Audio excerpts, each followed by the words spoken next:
Hi everyone, welcome back to Earl Grey Books. I'm Ellie and today I'm here to do my June haul. So a couple of things before we get into it. I apologize for any background noise. Council decided today was the day to clean up the trees and stuff.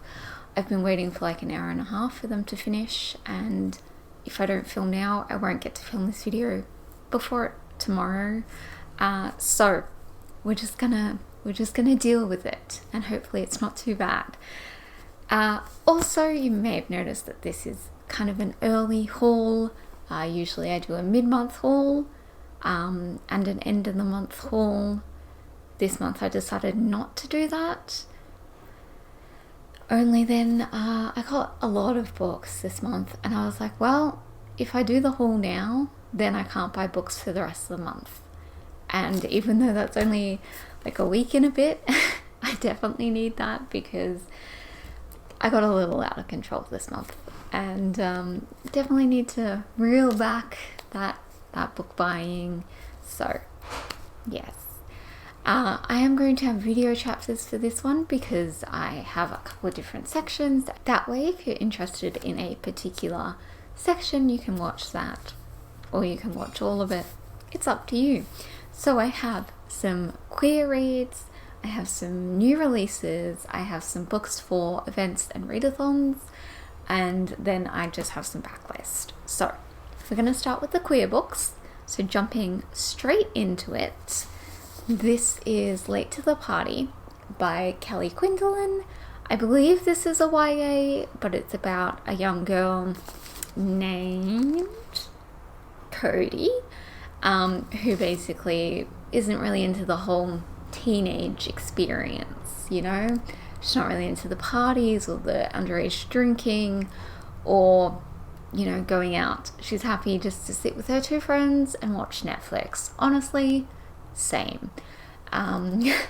But she decides to sort of get into that lifestyle, and she meets a girl, and things happen from there. Next up is The Miseducation of Cameron Post by Emily M. Danforth. So this is the first sapphic romance that I ever read, I think. So I read it quite a few years ago, and I had it as a library book, and I've been thinking about it a lot lately.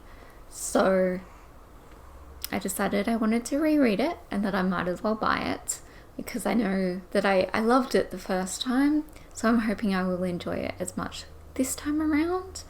So this is about Cameron Post, who realizes that she likes girls, and she is living with her very strict aunt. When she finds out about Cameron, she sends her off to a conversion therapy camp. And this has just stuck with me for a really long time, so I want to reread it and see if I still feel the same. Next up is Laura Dean Keeps Breaking Up With Me by Mariko Tamaki and Rosemary Valerio O'Connell. This is a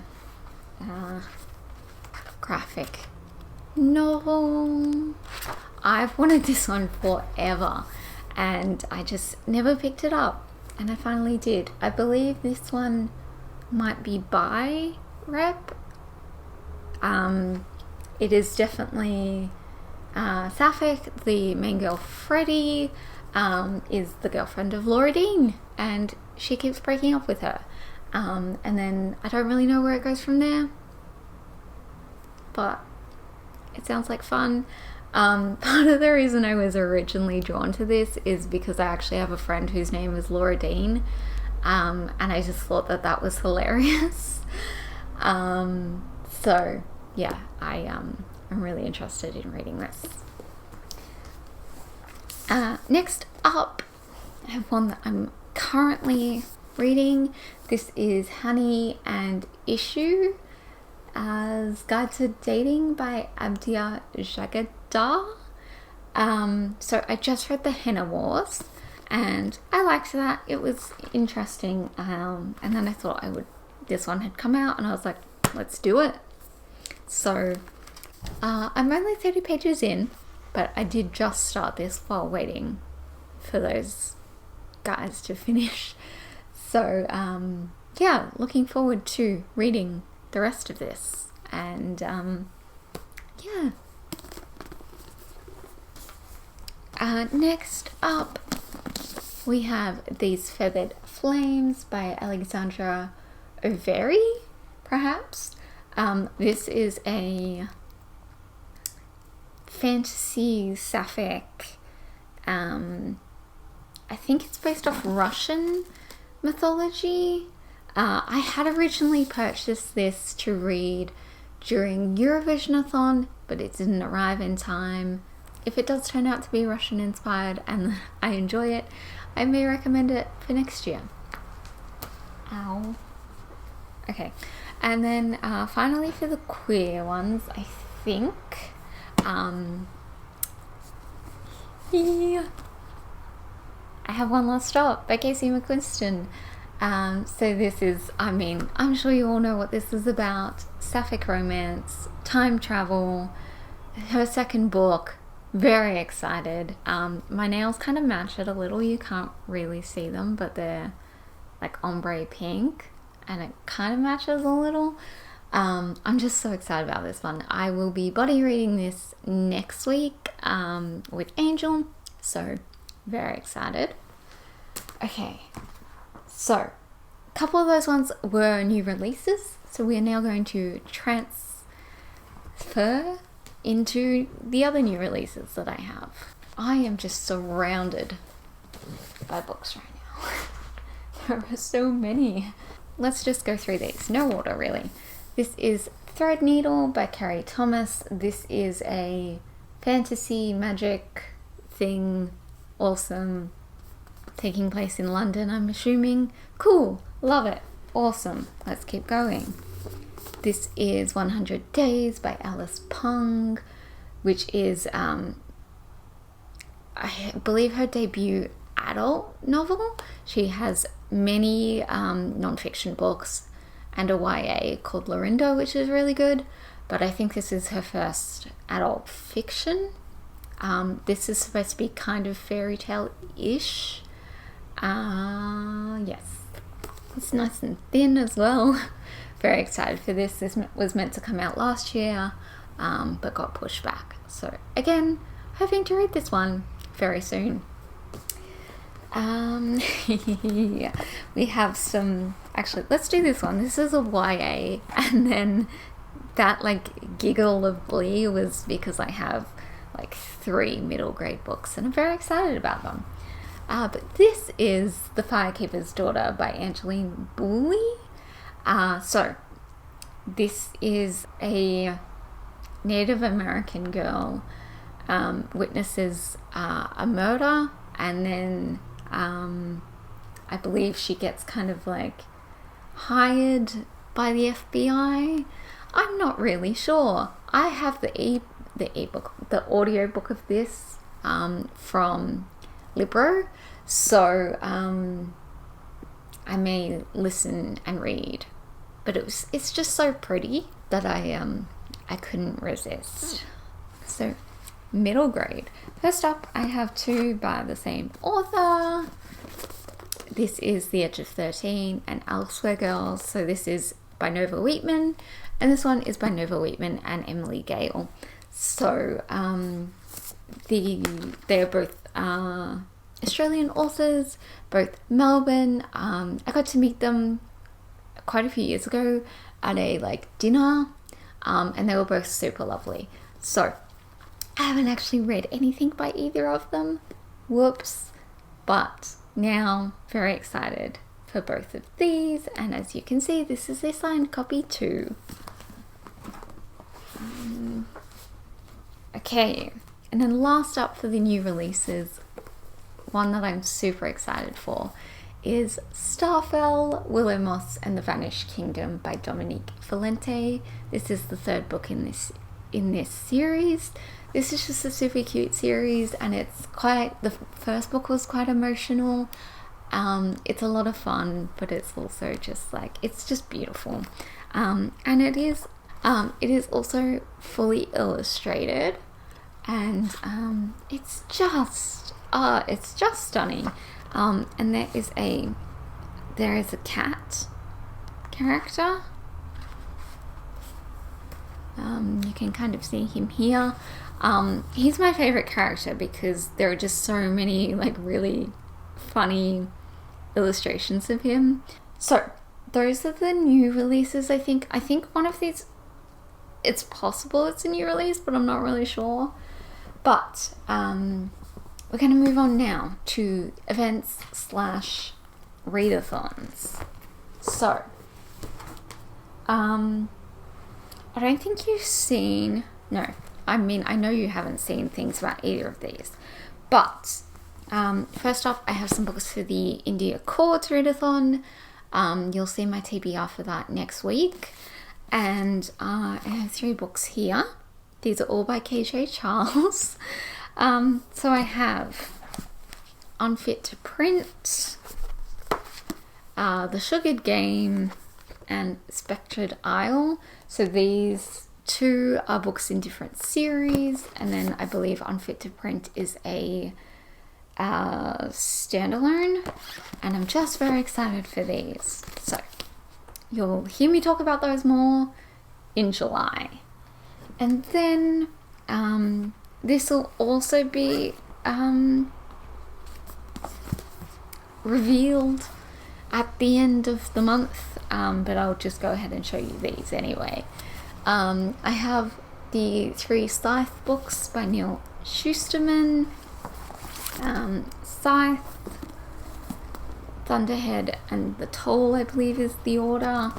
And yes, I will be co-hosting a readathon for these, so stay tuned for that. Very excited about all of them. And then let's go into the last couple of backlist ones. So first up, I have these 2, which I also purchased for Eurovisionathon and didn't show up in time.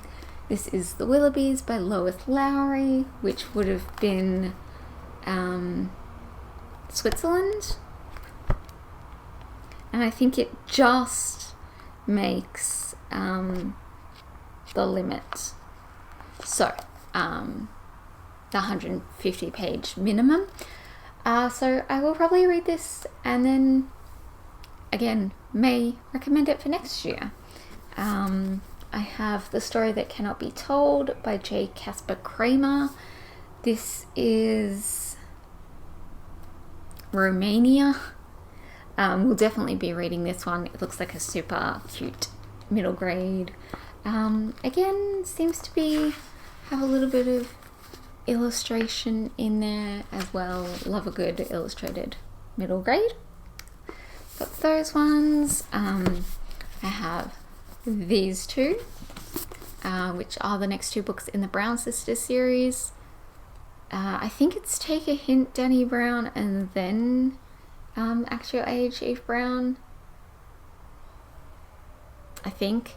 Yes, I loved Get a Life, Chloe Brown. So yeah, gonna read these. I have A Very Large Expanse of Sea by Tahira Murphy. I just saw this one and I was like, yeah, you know what? I will grab it. I wasn't super interested in this one originally, but I would like to try this and her new one now. And then I have Lovely War by Julie Berry. I meant to buy this one when it came out and read it then, and I didn't. And then I just finished reading Law, and this is also about Greek gods. This is more to do with Aphrodite, but yes, I'm just very interested in this. It's also a World War I and II thing, so I'm just very excited. I think it could be a really interesting read. and I loved Julie Berry's book, All the Truth Lives in Me. And then finally, I have The Degenerates by J. Albert Mann. So I have seen this one around a bit, and I was like, maybe I'll read it. And then I was at the bookstore and I saw this cover and I was like, that's a weird way for that girl here to stand. You can't really see, but her foot is twisted in. And I was like, I'll read the back. She has a club foot. And I was like, how did I not know this? I've talked about this before on my channel, that I was born with a club foot, had some surgery that went wrong, and thus I have something else now. But I did live 7 to 8 years with a club foot, and I'm just really excited because there's been not a lot, but there's been a few books lately that have had club feet in them, and I'm just very excited to see that have a place in literature, because growing up there was absolutely nothing like that. No one knew what it was, and there were a lot of stereotypes and rude comments made about it. So I'm just really excited to see some kids books and YA books that have it in there, and hopefully it's going to be a good representation and not ableist. I believe that it might also feature a character with Down syndrome, I think it is, but I'm not entirely sure. But I believe this is also kind of based on things that actually happened in history. So it talks about, follows the lives of the young women who found themselves locked away by a world that took the poor, the disabled, the marginalized, and institutionalized them for life. So I haven't read a book about that really, so I'm very interested. And that was a lot to talk about this one book, but I'm just so excited about it. So that's all for June. So yes, trying to curb that book buying ban from now on. Give myself at least a month break, I think. And I will catch you all on Monday. I was meant to do my mid-month wrap-up today. I just haven't been feeling wrap-ups at the moment, so I might do something a little different at the end of the month to talk about what I've read, and we'll just kind of see how I feel at the end of the month and kind of what time I have, because they are one of my longest videos to film and edit and just prepare things for. So that being said, I will see you all on Monday with my vlog for the week. Hope you're having a lovely day, evening, whatever, and I'll see you all then. Bye.